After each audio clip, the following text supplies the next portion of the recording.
Hey, you guys want to talk about that new show from Matt Groening? Matt Groening. Matt Groening?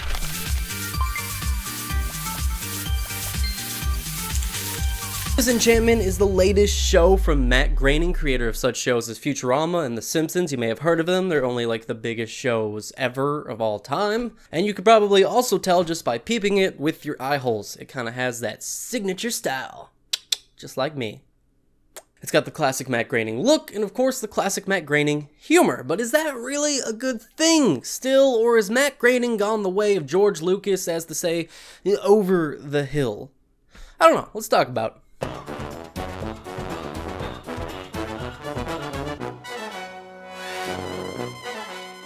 Matt Groening has, of course, already taken on the modern American family in the post-future American family, so why not take on the medieval American family next?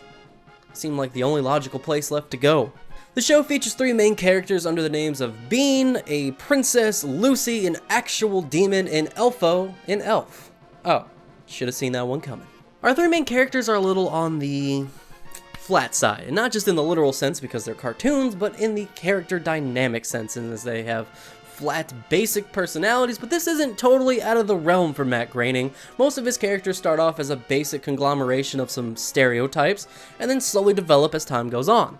The first two episodes in the show are entirely based upon developing these characters and the storyline. Yes, there is a running storyline in a Matt Groening show. The first two episodes are all about Princess Bean. She's getting married, she gets a demon given to her from some nefarious people in hoods who we don't know anything about. That's the secret running plot of the show. Ooh. And then Elfo shows up because he's not happy with his own homeworld, and it's super duper slow. It's really slow start to the show. Honestly, I could barely get through the first two episodes. They were kind of a huge drag, but in little instances here and there was some of that beautiful little Matt Groening humor that we've all come to know and love, and that was enough to keep me strung along through these two slow beginning episodes. They start to get better and better as they go along, and not just in the first two episodes, but the show as a whole could be described as this gradual increase in quality. In the beginning, it feels like some of the audio is mismatched, the pilot's very rough, the story just feels so weird to have from this style of show. The episodes themselves are 35 minutes when you're probably going in expecting 24 minutes, so the pacing feels weird. But once you start to get used to it, and the show creators start to get a handle on what they're doing, it really starts to pick up the stride. Much like in Futurama and The Simpsons, one of the best parts of the show is the side characters. So as the episodes go on, side characters get more screen time, get more development, and that's where the show really starts to shine. Some of my favorite characters were the Chancellor, the Wizard, the Scientist, all of the side villains. It's really some of the best parts of the show. Even the King, who in the first couple episodes seems like one of the dumbest parts of the entire show, really starts to grow and become one of your favorites. When the show starts breaking down into more episodic episodes as well, it really starts to get better. Matt Groening really seems to be at his best and his most comfortable with one-off episodes that start and end self-contained. Not to say that the running story is bad, and certainly starts to grow on you towards the end, but again, it just takes them a while to get this footing. You see, this show is the perfect example of why I follow the rule of threes when consuming any sort of media.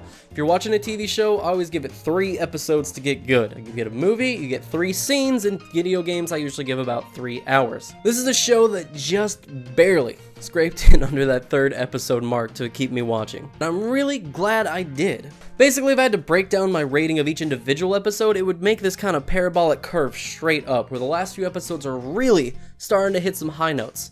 I don't want to spoil any specific story moments for you, so I'll just say this. If you're going in expecting Futurama at its peak, you're going to be extremely disappointed, but that's not fair because Futurama also didn't start as Futurama at its peak. Futurama Season 1 is rough, and if you don't believe me, maybe it's time to go back and do a little rewatch, because that show really doesn't start to hit its stride until a couple seasons in as well. Disenchantment does a lot in a little time, and although it starts off on a really rough, bumpy start, it gets good quick, and I'm excited for more. At this point, my biggest issue is if they're not going to be willing to push the boundaries with their new style a little more, the show in Season 2 is just not going to make it for me. But if they take the success they've had so far and really try to do something new, try to push the Netflix format that they've been given this opportunity to use, and just do something crazy with it, the show could really be one of the greats. But hey, that's just my quick opinion on the show. Just wanted to bust out a quick review for you guys. But if you've seen it, let me know. What did you think of Disenchantment? Did you like it? Did you hate it?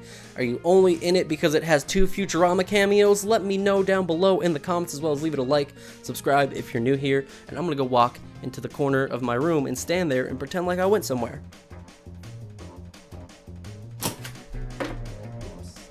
I tripped over the cord. That happened.